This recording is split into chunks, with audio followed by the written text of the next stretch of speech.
Hey, I'm Aditya. Hi, I'm Shri, and we're going to be talking about a rocket project. So we had a couple of goals for this project. The first one was to send the rocket to the target altitude of 700 feet.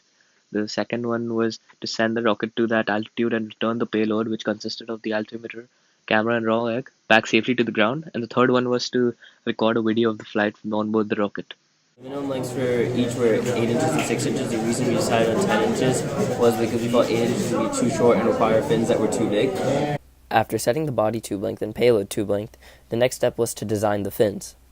The purpose of fins is very important. It's to provide stability during flight and ensure that the rocket maintains its intended flight path. Through the Open Rocket software and inputting all our data, we found that our mass balance point was above our aerodynamic balance point. In simple terms, this means that our center of gravity was above our center of pressure.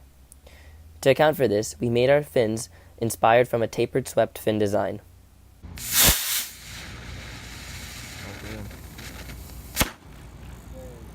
The apogee of our rocket, or the highest point it reached, was 450 feet.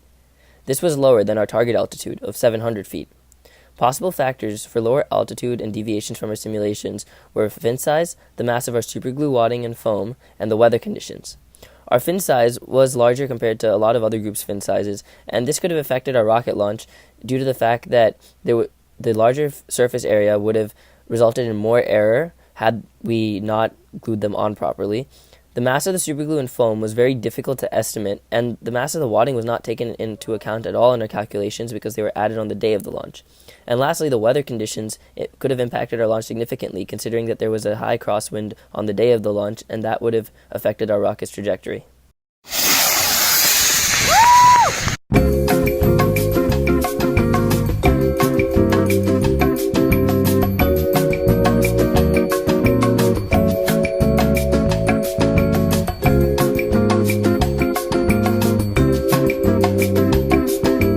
Comparing our actual data and our theoretical data, we found that our actual data had a very similar ascent slope to our theoretical data.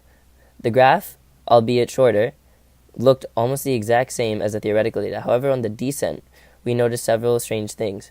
The theoretical data suggested a very controlled downward descent, whereas our actual data showed a very choppy with sudden peaks and troughs descent.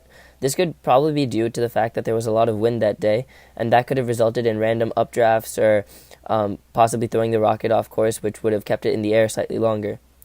We learned that our mass was too large and that prevented us from reaching the target altitude. We also learned that for better stability and less spin, we could switch to a three-fin system.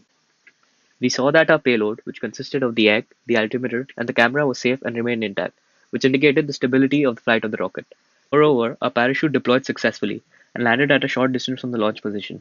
This suggested that our parachute shape and size was successful in having lower descent velocity by having optimal drag, which depended on the diameter and weight of the parachute.